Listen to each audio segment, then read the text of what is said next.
Hello, everyone, and welcome to the Parents and the President virtual event. I am so glad to have you here as well as everyone in the room, and we are excited to have you join us today.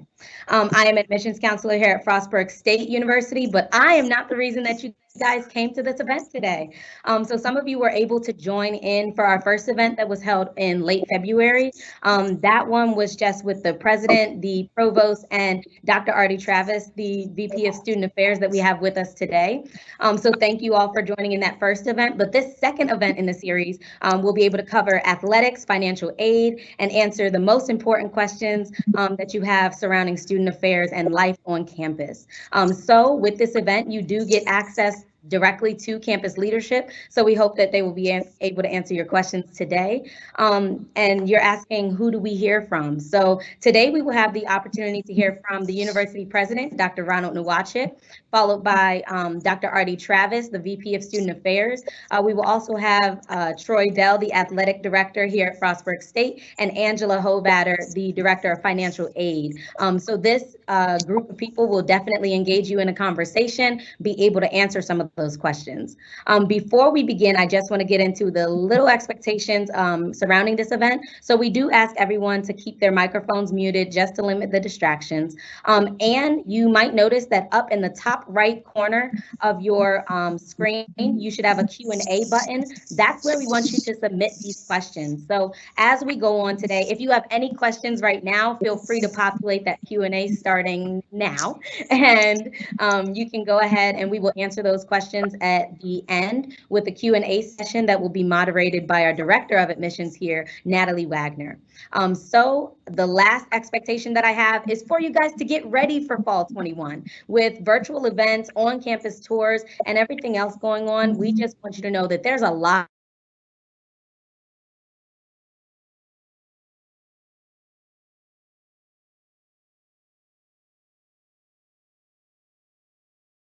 starting off with the university president, the one who leads us Bobcats here, Dr. Ronald Nowacek. Thank you so much. Glad to have everybody with us this evening. And I'm going to keep my comments fairly short because I would rather engage in some discussion here, the things that you're interested in and being able to answer questions. But first of all, I want to thank you for your interest in Frostburg State University. I think it's a great place, and we hope you would be joining us and becoming part of the Bobcat family. I want to just share with you some of the plans for the fall. And at this point, and again, feel free to put some questions in about the fall if you have additional questions that you want to ask or in the spring of next year. But at this point, we are planning to be a fully residential campus in the fall.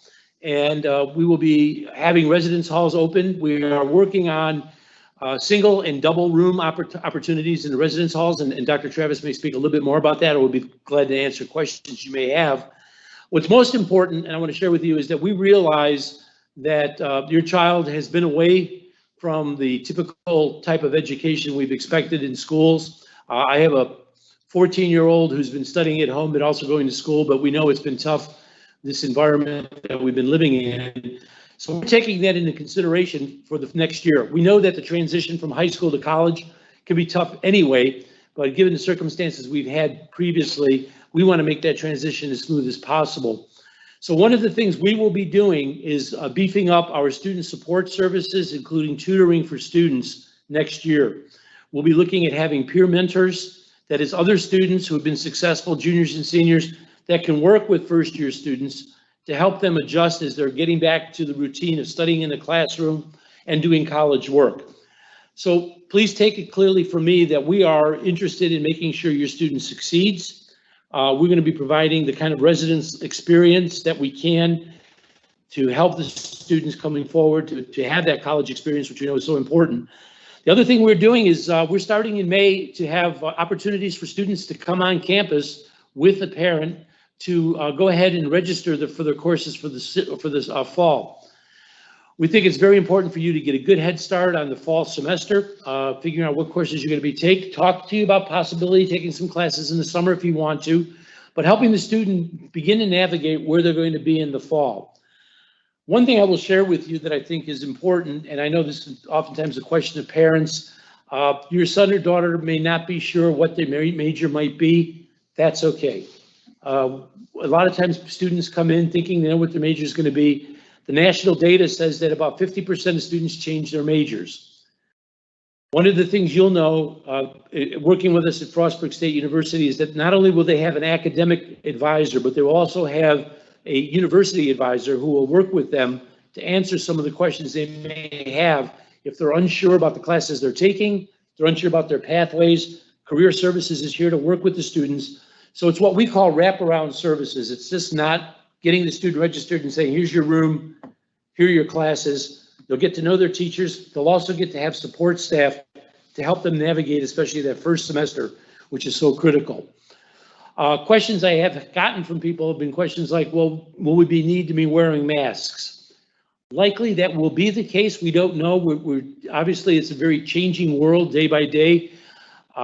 We are hoping and we're encouraging all students to get the vaccine. We're encouraging our faculty and staff. Over 40%, over 35 to 40% of our faculty and staff are already gotten the vaccination. We're vaccinating hundreds of people a week, providing that opportunity. We have not yet been able to give it to students, but as soon as that's allowed by the state, we plan to do that here. And our expectation would be that we would really expect students, for everybody's safety, to get the vaccine prior to being here in the fall semester. Given that, we'll watch the changing environmental rules from the governor with regard to face mask wearing and so forth, but we anticipate that we will be getting away from the hybrid educational format we use this year, in which some of the classes were face-to-face and sometimes the classes were online. We're very proud of the fact that this year we were a residential campus. We gave students the option of being here on campus or studying online if they felt that they needed to study online. In the fall, we will be a residential campus. We know that the students who come to Frostburg want more than just the educational component. They're interested in the student life experience, and we want to make sure we can give the students that. So you can anticipate that we will be as fully back to normal as we possibly can while we pay attention to the guidelines for safety. Safety has been our #1 priority here all year, and we're very proud of the fact that we've been able to keep the virus to a very low level here on campus. We've been testing people twice a week, so we've been taking it very seriously because the safety of the university community, that is the students, staff, and faculty, are #1. So with that, I'm going to stop. And again, I thank you for your interest in the university. I hope I can answer some questions that come a little bit along the way. And I'll turn it over, I guess, to Dr. Travis. Welcome, parents, and welcome, students. I am Artie L. Travis. I am the Vice President for Student Affairs here at Frostburg State University. Go Bobcats, and welcome to Bobcat Nation.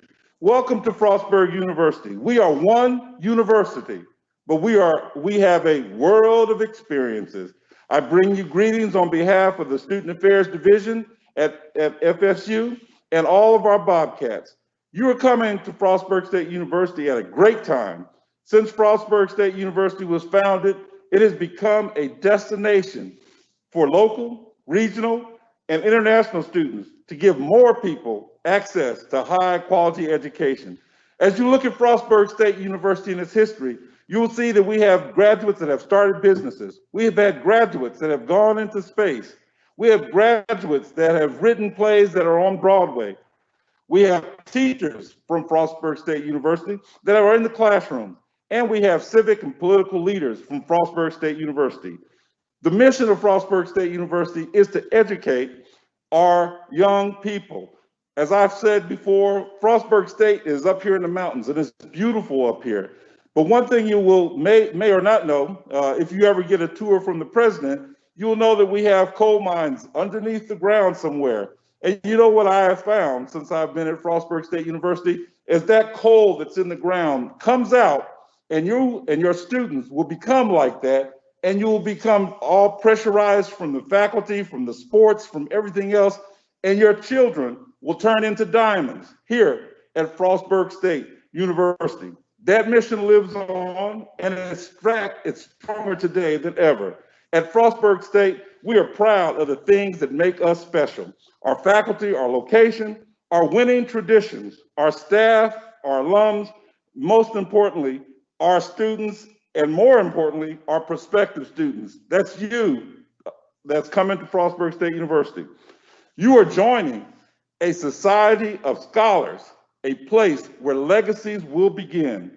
That's the kind of Bobcat spirit, that's the kind of Bobcat pride that you will feel from the day that you walk onto this campus until the day that you walk away with your degree. It's something that pride can't be taken. Pride can't just be given. Once you step onto this campus, you'll have to take that. And in student affairs and across the campus, we're going to do everything we can because Frostburg State University is a large university, but it's small enough to feel like you're small. It's a place where you can have a lunch with the president. You can run into the athletic director. You can visit offices on the campus, and you have a very friendly financial aid staff. At Frostburg State, we take confidence in our strong legacy of turning young people into outstanding scholars, but also outstanding citizens. When you become a Bobcat, you will be able to be part of that strong, successful legacy. You will find access to opportunities here at Frostburg State that will let you take on new, exciting challenges. You will find comfort in a community of people who share your beliefs, but you will be challenged not only by the faculty, but by your peers on this campus. And you'll take those new perspectives to higher levels than you ever considered before. You will find possibilities, and you will have the opportunity to take charge of your future. Most importantly, you will find the strength that you didn't even know that you had before you got to Frostburg State. And you will be able to take away a feeling of Bobcat pride, and that will stay with you for a lifetime. Frostburg State University, one university, a world of experiences. Welcome, prospective students. And you will next be greeted by our Athletic Director Troy Dale. Hi, I'm Troy Dell, Director of Athletics here at Frostburg State. At Frostburg State University, we offer 22 varsity sports, most of which compete at the NCAA, all of which compete at the NCAA Division II level. We are in provisional year 2 of the membership process and our transition to NCAA Division II. The majority of our sports compete in the Mountain East Conference. Our men's lacrosse team is an associate member in the East Coast Conference, and our women's field hockey program competes as an independent. Most of you, if you're interested in intercollegiate athletics, have probably been recruited by one of our coaches or have been in touch with one of our coaches.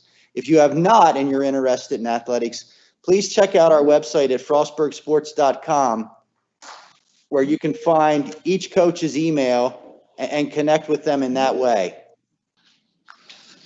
So we'll pick back up, folks. I'm not sure where we got cut off at, but we'll talk a little bit about. So I said earlier, I stated we are in provisional year 2 of NCAA membership.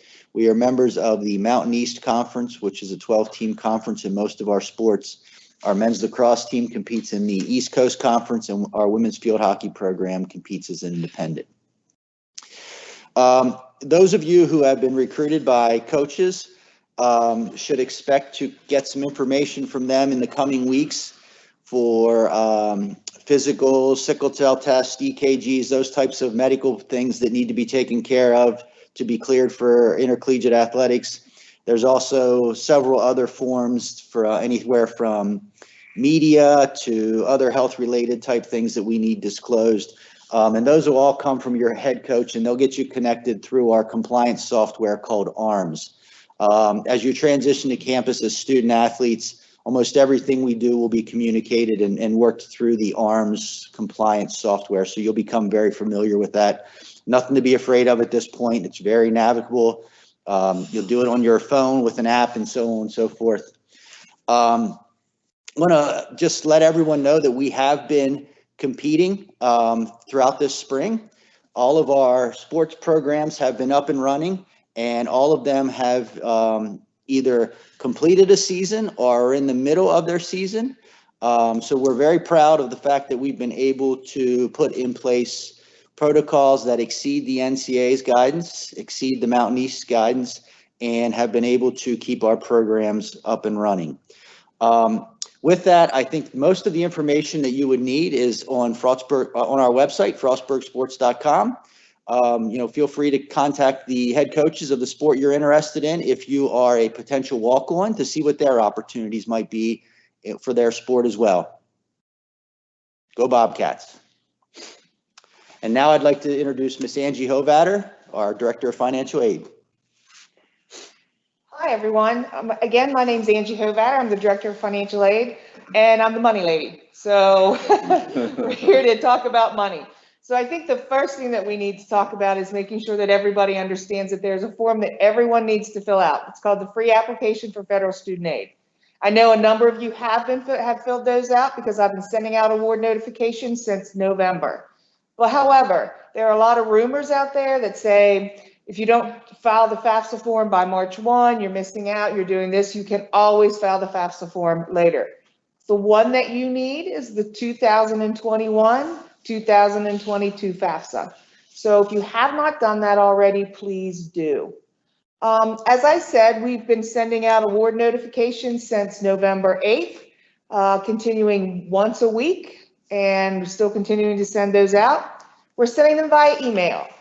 And the email that we're sending those to is the home email address that you put on your admission application. So please check that, check your spam in case we would happen to go into your spam, which I hope Frostburg never goes into your spam, but make sure you check that. If you have not received that, please contact our office as soon as you can, because that way we can get another award letter or notice out to you. One of the great things about Frostburg is everything that you need about admissions, financial aid, everything is out on our website. So your pause account, which is an account that you have access to that shows everything for you, will show your awards. That's how we direct you in your award notification. We send you to your pause account where you can review the awards, you can get descriptions of those awards. And again, if you have trouble, you need to pick up the phone and give us a call. Our number is 301-687-4301. So if you have questions about that, please make sure you do. So when you're looking at those award notifications, just to give you a little bit of clarification on what you're looking at, remember anything that says grant is free money. Anything that says scholarship is free money. Anything that says loan is money that needs to be repaid. So keep those in mind. Check your budget, which is also out there. It's in your award notification how to find those. If you don't need to take out a loan, we always encourage you to go with your grants and scholarships. So those are the things that you need to keep in mind. And another big problem that's coming up a lot this year is due to COVID-19, we have a number of parents and students that have lost jobs, had their wages cut, had to take another job at a lower wage. I just want you to know that Frostburg's Financial Aid Office is here to help you with those situations. We have something called a special circumstance form that you can fill out and send in to us with documentation, and we will actually change your income to what you are currently earning and not what you earned in 2020. So these are some options that we have that we can help you with. So make sure you call us, contact us. A few years ago when we used to have in-person things, events on campus, I had a boss at that time that used to say, I'd like to introduce you to your new best friend. And he would introduce the financial aid office. And we'd like to be your new best friend. We're here to help. We're here to do whatever it is that we can possibly do to get you on our campus and become the diamond that Dr. Travis said we all can. Yes. Okay, do we have any questions? All right, we do have our first question.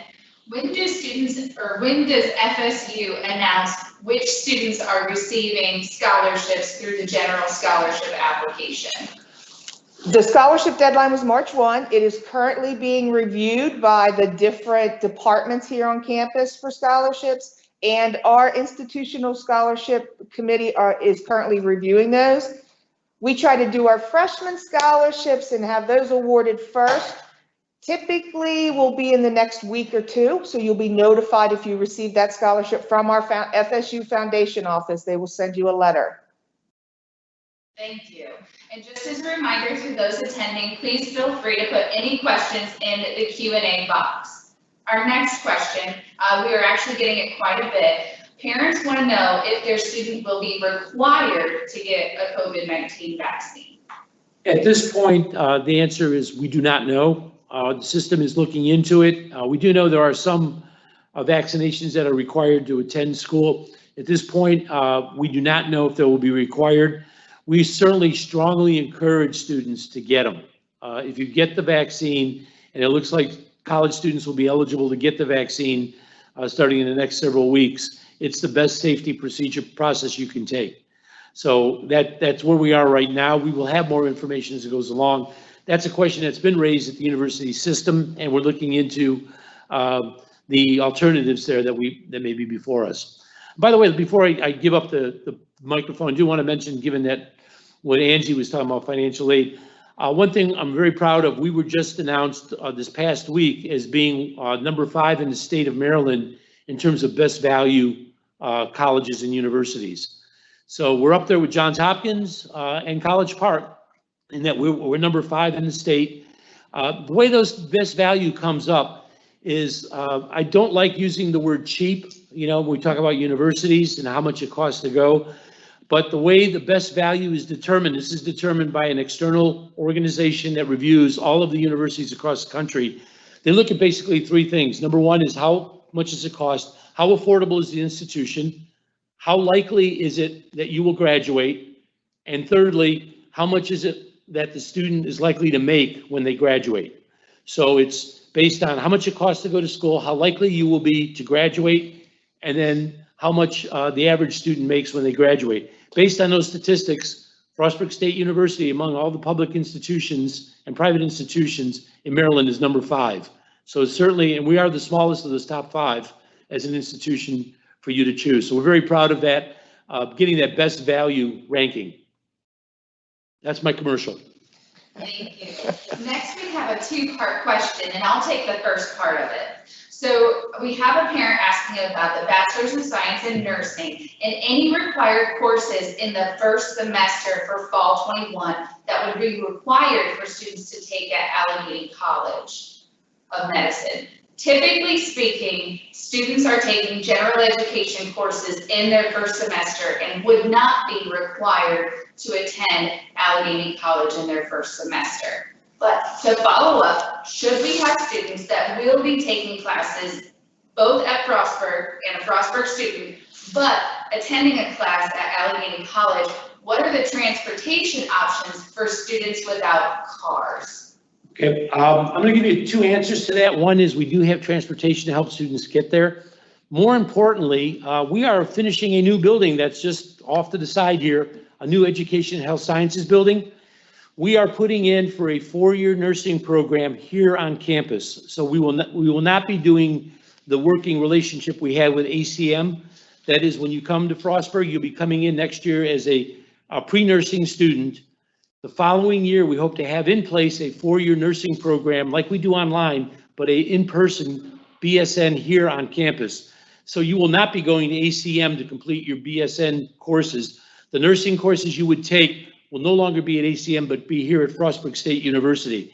So we're in the process right now of getting that change approved.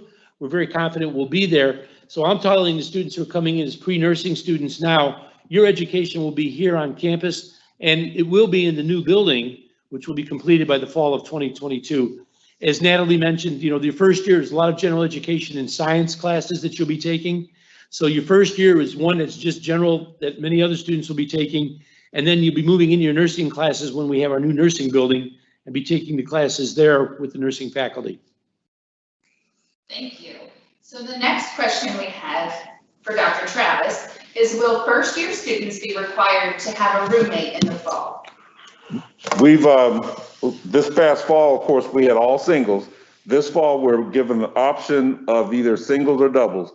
And some of the students may be able to get a double room in some of our old triple rooms. We will not have any triple rooms. So there will be singles and doubles. based on the selection that the student or the parent wants for their child. All right, maybe this question goes back to you, Dr. Travis. Will we be hosting a parents' weekend in the fall? And if so, do we know when? I do not have those dates yet, and that's still something under consideration. I certainly hope we will. Just let you know, because we're trying to get back as normal as we possibly can. So we're hoping to have it, but yeah, right, we don't have the date yet for anything like that. All of it depends on what the governor's guidelines are, if the governor's guidelines allow us. So for instance, just people understand as our athletic director, Troy Dell, mentioned, we're having sports. We started sports early this semester with less than 100 people attending events. We're now being allowed by the governor to increase attendance at events. So we're up to 40% capacity with distancing and wearing masks. So as much as we can do to have a normal environment is what we'll be striving for in the fall. And on that note, this next question goes to Troy. What are the implications if a student contracts COVID-19 next fall? And what are the implications it has to their participation in their sport? Sure. So at this point, if we would follow the guidance that's in place right now, which would mean that they would isolate, and we would contact trace within their program and within the staff, and then we would take, we would react accordingly. Where we're at in the fall will again depend on what Dr. Nowacek has led with, which is the vaccine. Which we're strongly encouraging that our student athletes take advantage of, so that we don't have shutdowns of teams and so on and so forth. But I think there'll probably be another round of NCAA guidance that will come out for the resocialization of sports. So if you get on the NCAA's website, there's all kinds of information. It's basically, if you search resocialization of collegiate sports, it's all there. But I think they'll probably do an update. They have yet to be willing to tackle how to handle the vaccine. They're going to have to do that in the coming weeks or coming months as we begin to ramp up for the fall. But I think the biggest implication, or the biggest way to help the team or to help yourself not have to deal with that is to take advantage of the vaccine if you have when you have the opportunity. All right, going back to another housing question. Can students get a waiver for living on campus next fall? The only students that are able to get a waiver are the ones that are living locally.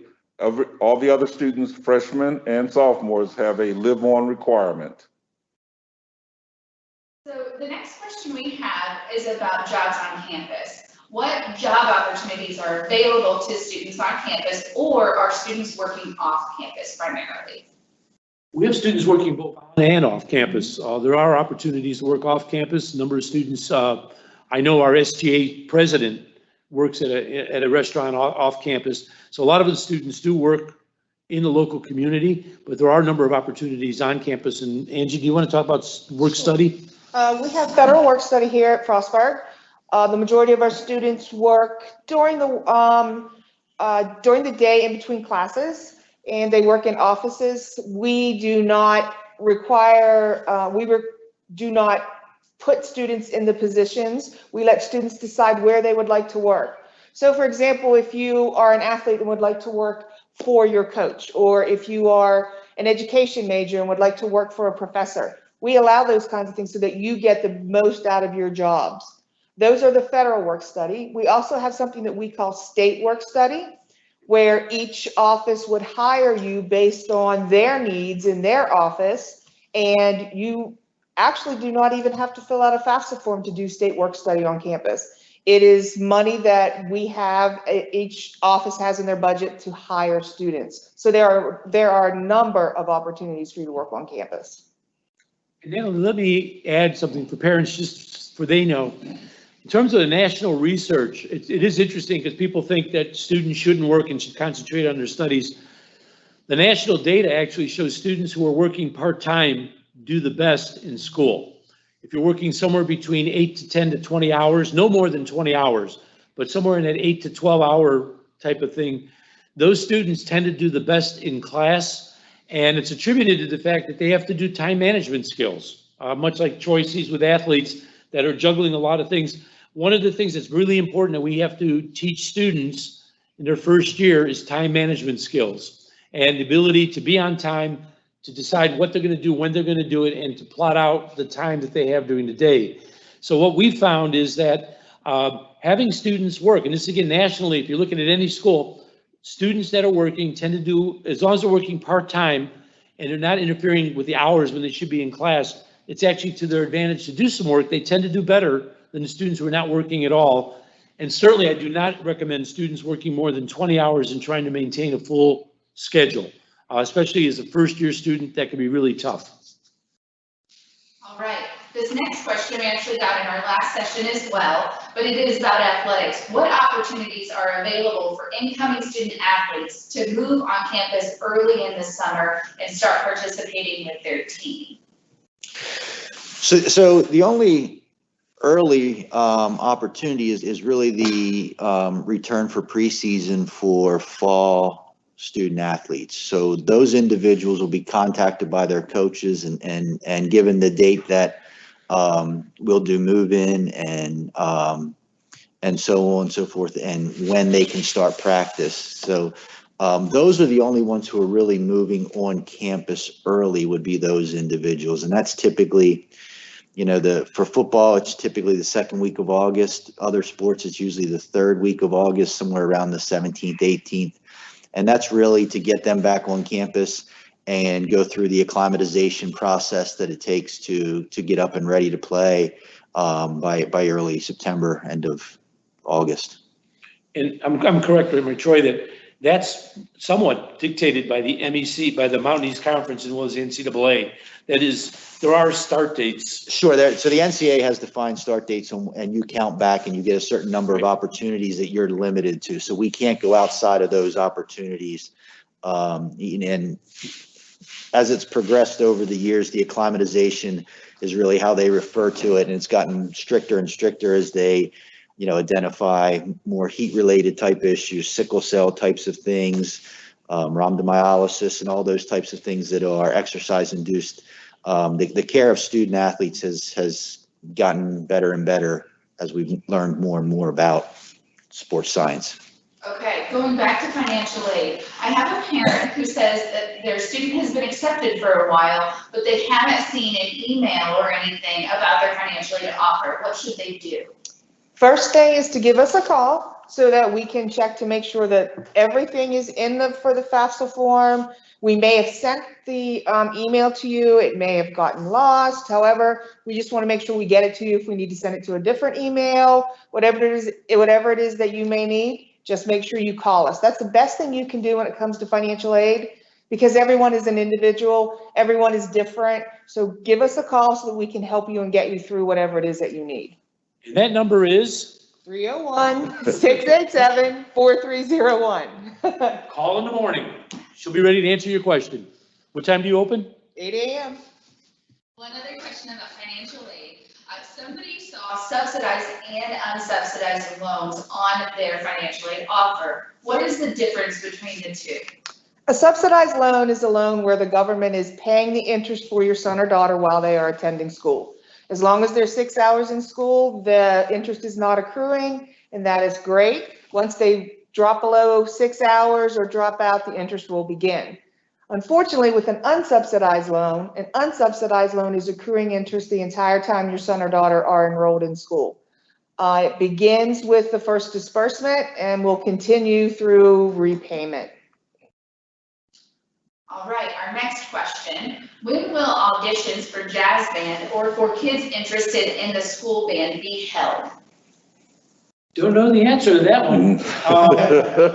We will, if they will send you an email or whatever, we'll get that answer from the music department. That's several layers below me, but I don't want to make the answer up, but we can get that answer from the music department. It's Brent Weber. I mean, if you go online into our Frostburg, www.frostburg.edu, go to music, the music program, and the chair is named Brent Weber, W-E-B-E-R.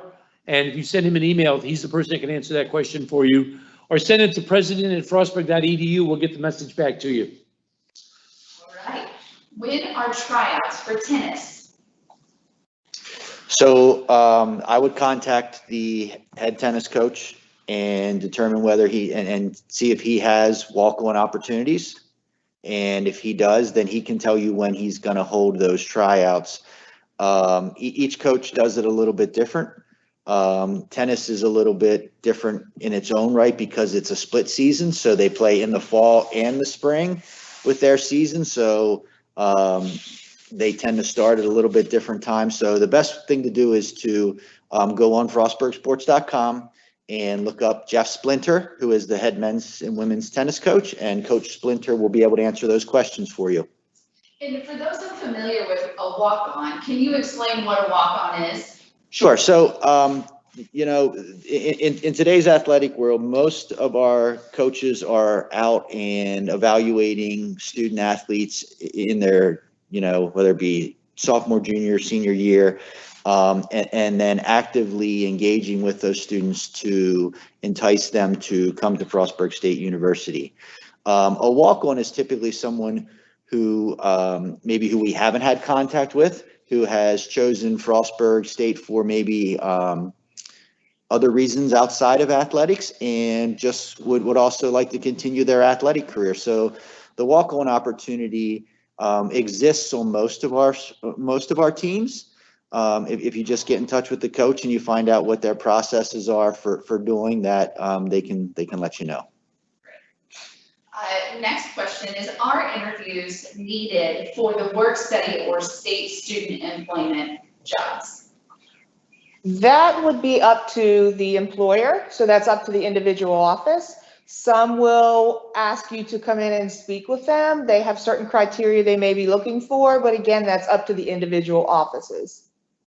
In most cases, I suspect now they're probably doing it virtually. Yes. So you can do a virtual interview. Right. Now, a lot of what we do is we just ask them to come by and whatever office they're interested in, and then the person who is doing the hiring, whether it be our equipment specialist or our director of athletic communications or our game management folks, will have some conversations. It's really not a formal type interview, but it's finding out when they're available, what their major is, what they're interested in, and those types of things, and then going forward from there is how we kind of handle it. So we have a student who is concerned about registering for classes and work conflicts that might arise for a job that they already have.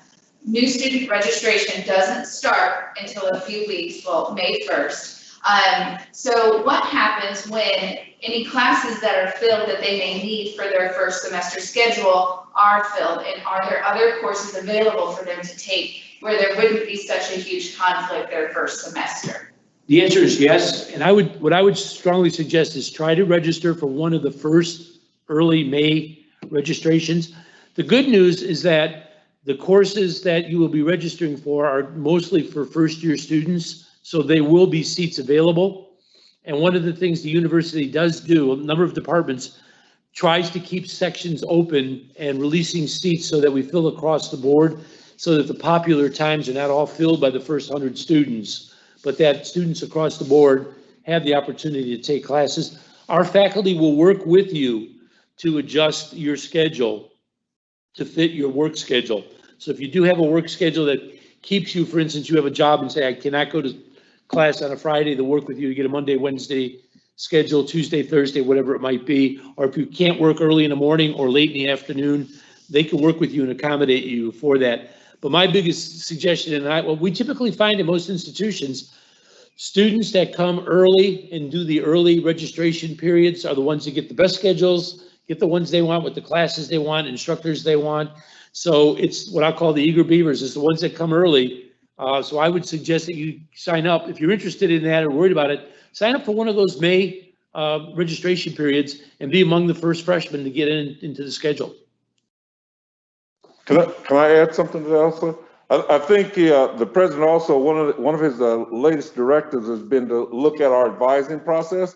So I think one thing that you will find out about Frostburg State University, as I said earlier, we're large enough to be small. Your child will have 2 advisors over their time here at the institution. Those advisors both have been well trained, and both of those advisors at some point in time will have that connection with the students. So when they sit down with their first advisor, that person is going to help guide them through that first semester, that first year, But like I said, there are going to be 2 advisors for that, for your child, going through your 4-year experience here at Frostburg State University.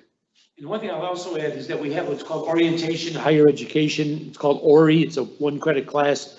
In that class, the class you sign up for, that individual will be your advisor that first semester to help you navigate where you're going in terms of things. So you'll be seeing your advisor once a week in class. All right. If a student is interested in the 5-year Master's in Athletic Training program that only applies to the BS in Exercise Science, will they have an opportunity to later apply once in attendance? Yes, and that's the track that most students are taking. They're doing the BS in Exercise and Sports Science, and then taking athletic training in the 5th year for their master's degree.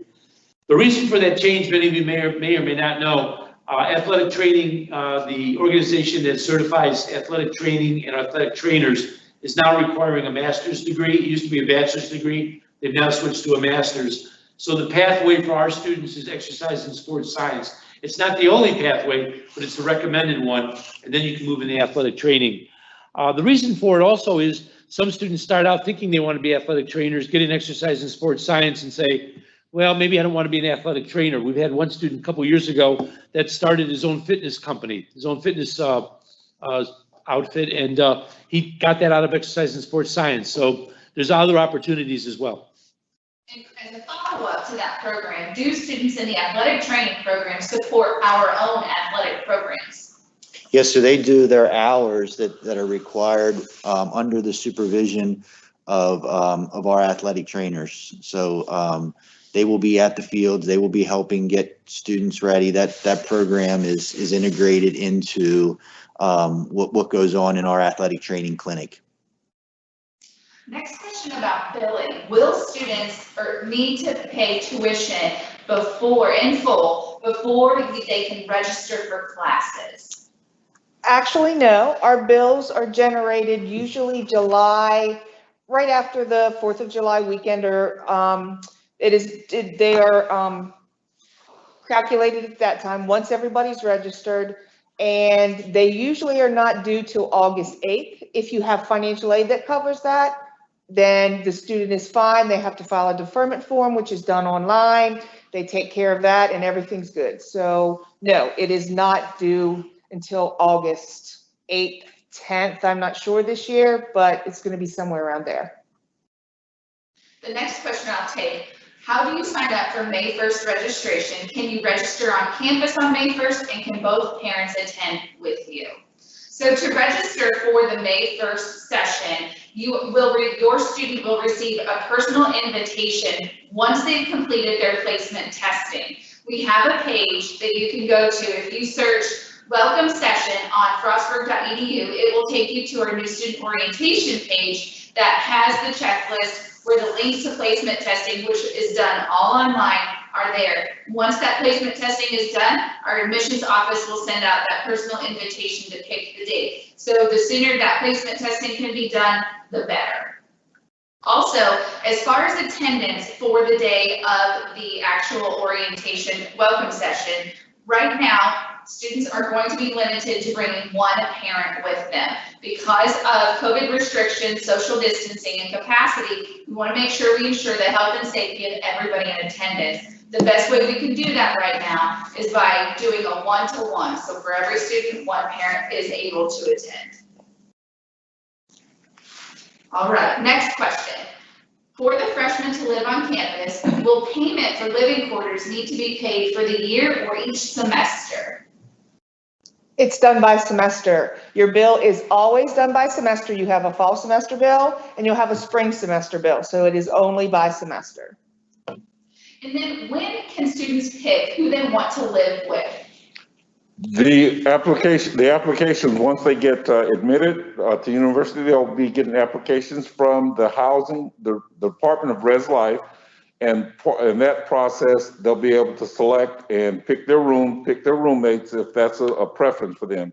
But as soon as they get that information from Residence Life, they need to go ahead and fill it out to be able to go ahead and select their rooms. And I also just wanted to add, because we still have, we're still trying to follow COVID guidelines.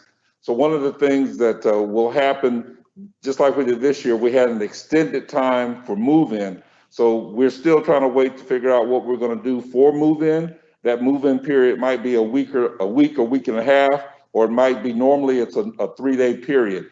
But be on the lookout for information from the Department of Res Life on information about what to bring, when to bring it, when to bring yourself, about your roommate preferences, et cetera, et cetera.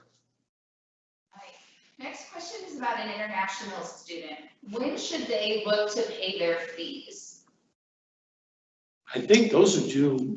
At the normally same time as, same time as other students. Yeah. yes, everyone's bills due at the same time. All right.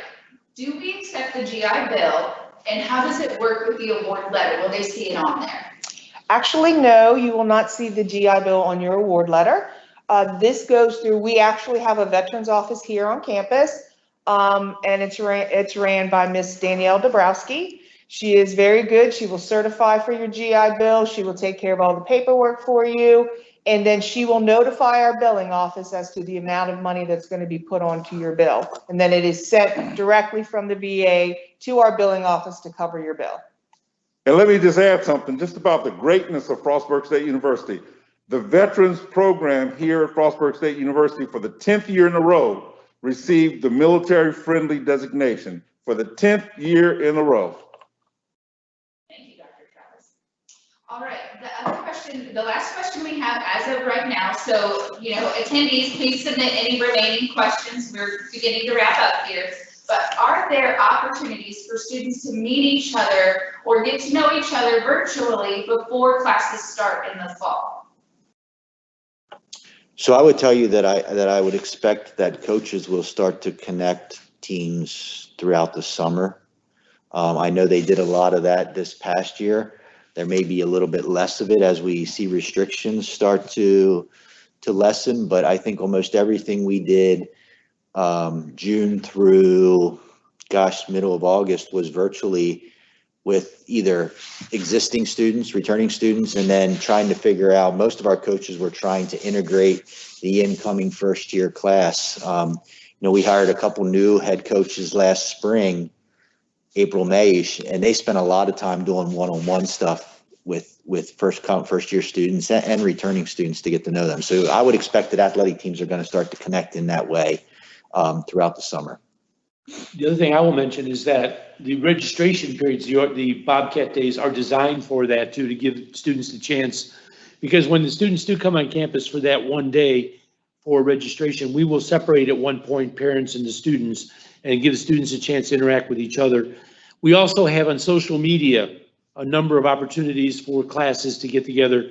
The students, many of the students actually, quite frankly, prefer the social media way of meeting students and sharing stories and opportunities as they move forward.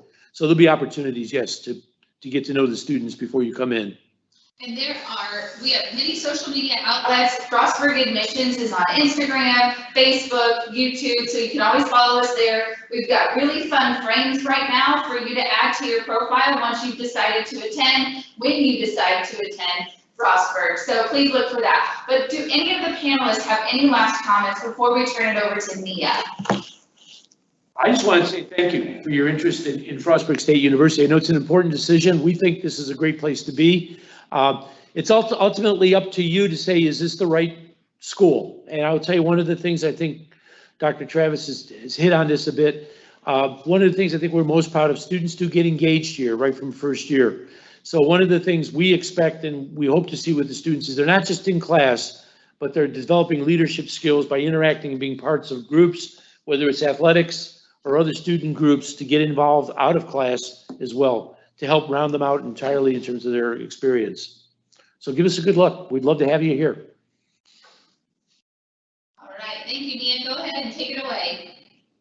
And I just want to echo Dr. Ronald Nowakchik's final remarks is that we are so excited for you guys to attend campus.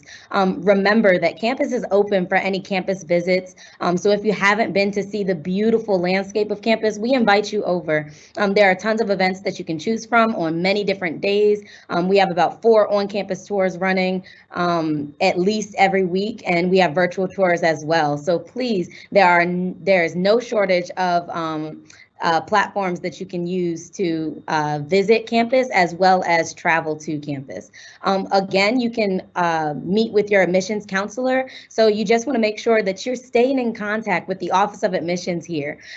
Lastly, I will say everyone should get excited about the virtual events that we have for you guys. Everyone should get excited about the Bobcat welcome sessions. If you have not already signed up and finished your placement testing and signed up, you can contact the Office of Admissions and we can go ahead and get that ready for you and send out a confirmation email. There will be a survey link that goes out tomorrow along with the recording of tonight's event.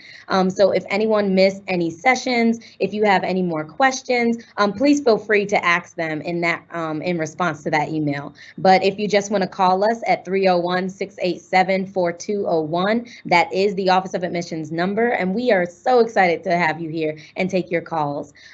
Please just everyone be safe, continue to wear a mask, and we hope to see you all with your beautiful smiles when you come to campus and we greet you.